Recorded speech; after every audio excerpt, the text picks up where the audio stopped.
Hello friends, welcome back to our channel. कैसे हो आप सब? आई होप आप सब अच्छे होंगे और आप सबकी बोर्ड परीक्षा की तैयारी भी अच्छे से चल रही होगी। तो प्यारे विद्यार्थियों, आप सभी की रिक्वेस्ट को ध्यान में रखते हुए लेकर आ गया हूं कक्षा 10 की बोर्ड परीक्षा 2025 के लिए 21 मार्च को होने वाला विज्ञान विषय का पेपर। बिल्कुल ओरिजिनल पेपर के जैसा है और इसमें से कई सारे प्रश्न आपके बोर्ड परीक्षा के पेपर में निश्चित रूप से छपेंगे। तो आप सभी प्यारे विद्यार्थियों से रिक्वेस्ट है कि 21 मार्च को जो आपके विज्ञान विषय का पेपर होने वाला है उसकी बेहतरीन तैयारी के लिए इस पेपर को आप अच्छे से तैयार कर ले। उम्मीद करता हूं ये पेपर आपकी परीक्षा की दृष्टि से बहुत ही ज्यादा महत्वपूर्ण साबित होगा। तो चलिए शुरू करते हैं।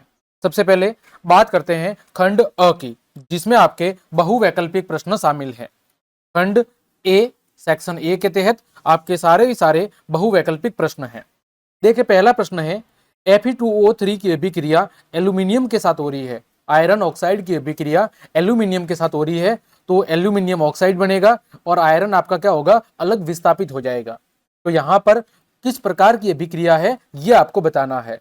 तो यहाँ पर सीधा सा दिख रहा है कि जो एल्यूमिनियम है, एल्यूमिनियम आयरन की तुलना में ज्यादा क्रियाशील होने की वजह से यह आयरन को उसके यौगिक से क्या कर रहा है, विस्थापित कर रहा है। अतः यहाँ पर आपकी विस्थापन अभिक्रिया होगी। आगे देखें, दूसरा है उपचयन के कारण वसा और तेल युक्त भोजन में अप्रिय गंध तथा स्वाद किस कारण से होती है। तो उपचयन में क्या होता है, वसा और जो तेल युक्त भोजन होता है उसके साथ ऑक्सीजन का योग होता है, जिसकी वजह से उनमें क्या होती है, विकृत गंधिता उत्पन्न होती है, यानी उनकी गंध और स्वाद दोनों ही बदल जाते हैं। तो उसे कहते हैं विकृत गंधिता। तीसरा है ब्यूटेनॉन कार्बनिक यौगिक है जिसका प्रकार्यात्मक समूह कौन सा है। देखो, ब्यूटेन धन नॉन है ना, तो ब्यूटेनॉन, तो यहां पर ब्यूटेन धन नॉन, तो यहां पर ब्यूटेनॉन बन गया। तो इसमें प्रकार्यात्मक समूह होगा, वो होगा आपका कीटोन समूह। कौन सा होगा? कीटोन समूह। आगे चौथा है कठोर जल में उपस्थित होते हैं। तो कठोर जल के अंदर आपके कैल्शियम और मैग्नीशियम के लवण अथवा आयन उपस्थित होते हैं। तो यहां पर दिया हुआ है कैल्शियम आयन। कठोर जल के अंदर कैल्शियम और मैग्नीशियम के आयन उपस्थित होते हैं। पांचवा है निम्न में से उस धातु का नाम बताइए जो कमरे के ताप पर द्रव अवस्था में पाई जाती है। तो इनमें से वो धातु है पारा मरकरी, जो कमरे के ताप पर द्रव अवस्था के अंदर पाई जाती है। आगे बात करें, मनुष्य के अंदर वक्रक यानी किडनी एक तंत्र का भाग है जो संबंधित है। तो किडनी कौन से तंत्र से संबंधित है? तो जो आपकी किडनी है वो संबंधित होती है उत्सर्जन तंत्र से। सातवां है निम्न में से कौन सा मानव में मादा जनन तंत्र का भाग नहीं है। इनमें से ऐसा कौन सा भाग है जो मादा जनन तंत्र का भाग नहीं है? ठीक है, अंडाशय, शुक्रवाहिका, गर्भाशय या अंडवाहिनी। तो जो शुक्राशय है आपका या जो शुक्रवाहिका है, शुक्रवाहिका आपके नर जनन तंत्र का भाग होता है। आठवां है एक प्रकाश किरण दर्पण पर 30 डिग्री पर आपतित होती है तो परावर्तन कोण का मान कितना होगा। तो आप सबको पता है कि परावर्तन का दूसरा नियम होता है कोण आई इक्वल टू कोण आर। आपतन कोण परावर्तन कोण के बराबर होगा। तो यहां पर यदि आपतन कोण 30 डिग्री है तो परावर्तन कोण भी 30 डिग्री होगा। नौवां है उस युक्ति का नाम बताइए जो किसी चालक के सिरों पर विभवांतर को बनाए रखने में सहायता करती है। तो उस युक्ति का नाम है विद्युत सेल, इलेक्ट्रिक सेल। आगे अपच का उपचार करने के लिए निम्न में से किस औषधि का उपयोग होता है। तो जो अपच है, अपच का उपचार करने के लिए हम किसका उपयोग करते हैं? एंटा एसिड यानी प्रति अम्ल का उपयोग करते हैं। 11वां है कोशिका विभाजन को कौन सा हार्मोन प्रेरित करता है। तो कोशिका विभाजन को प्रेरित करने वाला जो हार्मोन है वो है आपका साइटोकाइनिन। कौन सा है? साइटोकाइनिन। 12वां प्रश्न है अभिनेत्र लेंस की फोकस दूरी में परिवर्तन किया जाता है। अभिनेत्र लेंस की फोकस दूरी में जो परिवर्तन किया जाता है वो किया जाता है पक्षमापी पेशियों के द्वारा। इसके द्वारा पक्षमापी पेशियों के द्वारा।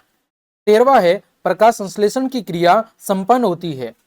तो प्रकाश संश्लेषण की क्रिया पेड़ पौधों के अंदर क्लोरोप्लास्ट के अंदर संपन्न होती है। कहां पर संपन्न होती है? क्लोरोप्लास्ट में। अगला 14वां है निम्नलिखित में से कौन सा पद विद्युत परिपथ में विद्युत शक्ति को निरूपित नहीं करता है। तो देखो, P इक्वल टू क्या होता है, P equal to V I भी होता है, P equal to I square R भी होता है और V स्क्वायर अपॉन आर भी होता है। तो कौन सा निरूपित नहीं करता, आई आर स्क्वायर, ये आपकी विद्युत शक्ति को निरूपित नहीं करता है। आगे 15वां है, प्रत्येक पोषी स्तर पर उपलब्ध कार्बनिक पदार्थ की मात्रा का औसतन कितने प्रतिशत उपभोक्ता के अगले पोषी स्तर तक पहुंचता है। तो एक पोषी स्तर से दूसरे पोषी स्तर तक जो कार्बनिक पदार्थ है उनकी मात्रा का लगभग 10% भाग दूसरे स्तर पर क्या होता है, स्थानांतरित होता है। आगे 14वां है, मेंडल के प्रयोग में लंबे व बैंगनी पुष्प वाले मटर के पौधे का संकरण बौने और सफेद पुष्प वाले पौधे से करवाया गया।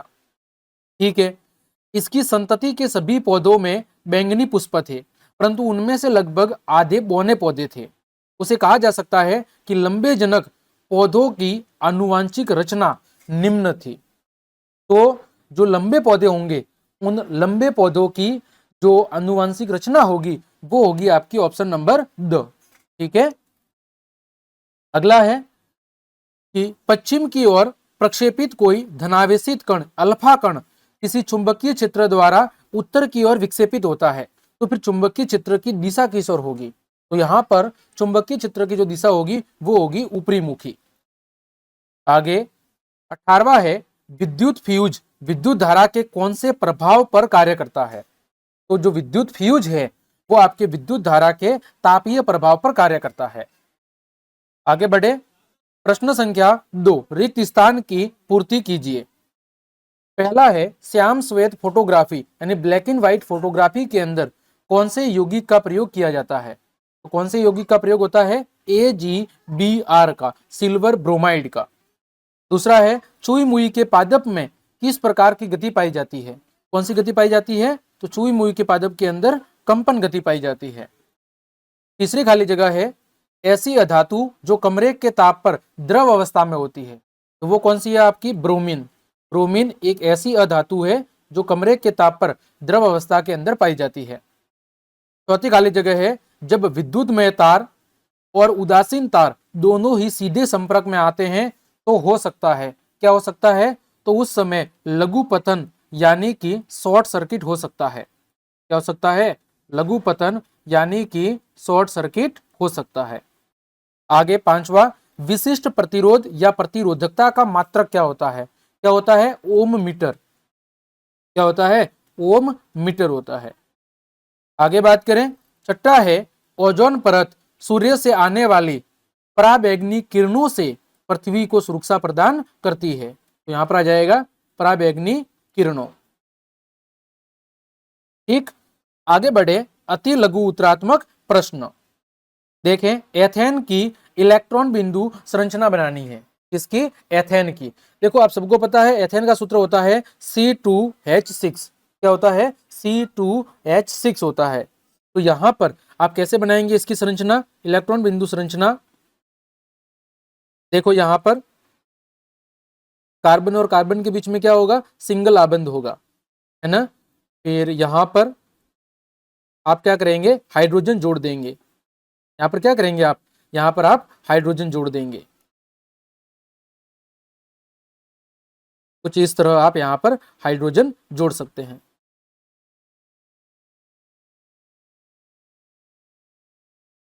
देखो हाइड्रोजन के 2 हैं, कार्बन के कितने हो गए, 1 2 3 4। इसी तरह यहां पर भी हाइड्रोजन, यहां पर भी हाइड्रोजन, यहां पर भी हाइड्रोजन। ये हो गया C2H6। क्या हो गया, C2H6। आप चाहे तो ऐसे सिंपल ऐसे भी बना सकते हैं, है ना, ये ऐसे C2H6। आगे बात करें, मानव की आहार नाल में कार्बोहाइड्रेट, प्रोटीन और वसा का पूर्ण पाचन कहां होता है। तो कहां पर होता है, छोटी आंत के अंदर। कहां पर होता है, छोटी आंत में। आगे, परागनलिका की बीजांड की ओर वृद्धि करना कौन सी गति का उदाहरण है। परागनलिका का बीजांड की ओर गति करना कौन सी गति का उदाहरण है, तो यह उदाहरण है रसायनानुवर्तन का। किसका उदाहरण है, रसायनानुवर्तन का। कौन सी गति का? रसायनानुवर्तन गति का उदाहरण है। आगे, जीन किसे कहते हैं? तो डीएनए के क्रियात्मक खंड को क्या कहते हैं? जीन कहते हैं। क्या कह सकते हैं कि जीन डीएनए का वो भाग है जो किसी जीव के आनुवांशिक लक्षणों को या गुणों को निर्धारित करता है। आगे, पांचवा है, एक गोलीय दर्पण की वक्रता त्रिज्या यानी कि आर का मान कितना दे रखा है? 20 सेंटीमीटर। इसकी फोकस दूरी क्या होगी? आप सबको पता है F इक्वल टू होता है R/2, तो 20 में 2 का भाग दे देंगे तो कितने आ जाएगी? फोकस दूरी आ जाएगी 10 सेंटीमीटर। छठा है, नेत्र की समंजन क्षमता से क्या अभिप्राय है? तो नेत्र की समंजन क्षमता वह क्षमता है जिसके द्वारा जो नेत्र लेंस है वो अपनी फोकस दूरी को समायोजित करके दूर और निकट की वस्तुओं को स्पष्ट रूप से देख सकता है। ठीक। आगे, किसी विद्युत धारावाही लंबी परिनालिका के भीतर उत्पन्न चुंबकीय क्षेत्र किस प्रकार का है? तो किसी विद्युत धारावाही लंबी परिनालिका के भीतर जो उत्पन्न चुंबकीय क्षेत्र होता है वो सभी जगह पर कैसा होता है? सभी जगह पर कैसा होता है? एक समान होता है। परिनालिका के भीतर प्रत्येक बिंदु पर वह एक समान होता है। आगे, आठवां है, मानव शरीर में निषेचन की प्रक्रिया कहां पर संपन्न होती है? तो मानव शरीर के अंदर जो निषेचन की प्रक्रिया है वो संपादित होती है अंडवाहिनी में यानी फैलोपियन ट्यूब में। कहां पर होती है? अंडवाहिनी यानी फैलोपियन ट्यूब में, जो कि मादा जनन तंत्र का भाग होता है। अगले में कौन सा पदार्थ उपचित हो रहा है? यहाँ पर सोडियम की अभिक्रिया ऑक्सीजन के साथ हो रही है तो बन रहा है सोडियम ऑक्साइड। तो कौन सा पदार्थ उपचित हो रहा है वो बताना है। तो यहां पर आपका जो सोडियम है वो सोडियम ऑक्साइड के अंदर उपचित हो रहा है। तो कौन सा पदार्थ उपचित हो रहा है? सोडियम, क्योंकि सोडियम के साथ ऑक्सीजन का यहाँ पर योग हो रहा है। 10वां है, किसी विद्युत बल्ब के तंतु में से 0.5 एम्पियर की विद्युत धारा 600 सेकंड तक प्रवाहित की जाए तो परिपथ में प्रवाहित विद्युत आवेश कितना होगा? आप सबको पता है Q इक्वल टू होता है I गुणा T। तो यहां पर 0.5 का गुणा हो जाएगा 600 से, तो कितना हो जाएगा? ये हो जाएगा आपका 300 कूलम। कितना हो जाएगा? यहाँ पर आवेश हो जाएगा 300 कूलम। 11वां है, लवण के विलयन की चालकता की जांच करने का आपको केवल एक नामांकित चित्र बनाना है। कोई भी लवण है उसके विलयन की चालकता के जांच करने का आपको क्या बनाना है? एक नामांकित चित्र बनाना है। यह आपके अम्ल सारक और लवण वाले पार्ट में दिया हुआ है। 12वां है, धात्विक ऑक्साइड की प्रकृति बताइए। तो धात्विक ऑक्साइड की प्रकृति कैसी होती है? क्षारीय होती है। यदि यहाँ पर पूछा होता अधात्विक ऑक्साइड की प्रकृति कैसी होती है तो वो अम्लीय होती है। आगे बात करें आपका सेक्शन बी। ठीक है, देखिए चौथा प्रश्न है, उभयधर्मी ऑक्साइड किसे कहते हैं? और ऐसे किसी दो ऑक्साइड के क्या बताने हैं? आपको नाम बताने हैं। आगे 5वां, एक धारावाही परिनालिका क्षण चुंबक की तरह व्यवहार करती है कैसे? एक धारावाही परिनालिका क्षण चुंबक की तरह व्यवहार करती है कैसे, वो आपको बताना है। छठा है, हमारे शरीर में हीमोग्लोबिन की कमी से क्या प्रभाव पड़ेगा? तो हीमोग्लोबिन की कमी से कौन सा रोग होगा? आपका जो रक्त अल्पावता होता है यानी एनीमिया रोग हो जाएगा, आपके शरीर में खून की कमी हो जाएगी। आगे 7वां है, स्पर्शानुवर्तन गति और प्रकाशानुवर्तन गति में आपको क्या बताना है? अंतर बताना है। 8वां, क्या होता है जब अंड का निषेचन नहीं होता है, उस समय क्या होता है? 9वां है, रात्रि में जो तारे हैं वो टिमटिमाते हुए प्रतीत होते हैं क्यों? रात्रि के अंदर तारे क्यों टिमटिमाते हैं वो आपको कारण बताना है। 10वां है, विरंजक चूर्ण के निर्माण की विधि, उसका समीकरण और इसके दो उपयोग लिखने हैं। 11वां, एक अवतल लेंस की फोकस दूरी 40 सेंटीमीटर है तो इसकी समता क्या होगी? यानी आपको लेंस की समता निकालनी है। और आप सबको पता है लेंस की समता उसकी फोकस दूरी की व्युत्क्रम होती है, क्योंकि P इक्वल टू होता है 1/f, है ना। तो यहाँ पर हम 1 के अंदर 40 का भाग दे देंगे तो क्या निकल जाएगी? आपकी लेंस की समता निकल जाएगी। 12वां है, जल के विद्युत अपघटन का केवल नामांकित चित्र बनाना है। जल के विद्युत अपघटन का नामांकित चित्र। 13वां, मानव में लिंग निर्धारण का आपको आरेख चित्र बनाना है। मानव में लिंग निर्धारण कैसे होता है ये इसके लिए आपको एक डायग्राम बना के समझाना है। आगे बात करें सेक्शन सी की, दीर्घ उत्तरीय प्रश्न। 14वां है, क्लोर सार अभिक्रिया क्या है? और दूसरा है क्लोर सार समीकरण लिखो और बनने वाले उत्पाद का एक एक उपयोग लिखो। तो जो उत्पाद बनते हैं उनका एक एक उपयोग भी लिखना है। अथवा में है एक संश्लेषित सूचक का नाम लिखना है। और दूसरा है अम्ल को जल में मिलाना चाहिए, न कि जल को अम्ल में, क्यों। ठीक। 15वां है पत्तियों के द्वारा कायिक प्रवर्धन किस पादप में होता है। पत्तियों के द्वारा कायिक प्रवर्धन किस पादप में होता है, ये ब्रायोफिलम में होता है। और प्लेनेरिया में जनन को समझाना है। प्लेनेरिया के अंदर द्विखंडन जनन विधि पाई जाती है, जिसमें जब एक जनक जीव को हम कई टुकड़ों के अंदर काट दे तो धीरे धीरे वो विकसित होकर नए जीव के अंदर विकसित हो जाते हैं। अथवा में है द्विविखंडन किसे कहते हैं और उदाहरण देना है।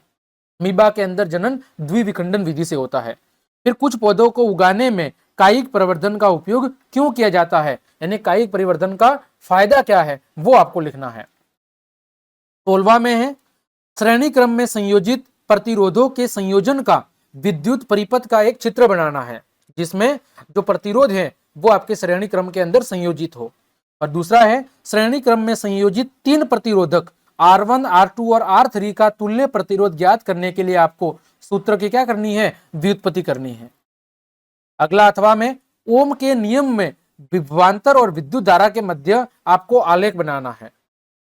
और दूसरा है कि किसी पदार्थ की L लंबाई और A मोटाई के तार का प्रतिरोध 4 ओम है, इसी पदार्थ के किसी अन्य तार का प्रतिरोध क्या होगा जिसकी लंबाई L/2 है और मोटाई कितनी कर दी जाए, 2A कर दी जाए। तो आपको क्या निकालना है, नया प्रतिरोध ज्ञात करके बताना है।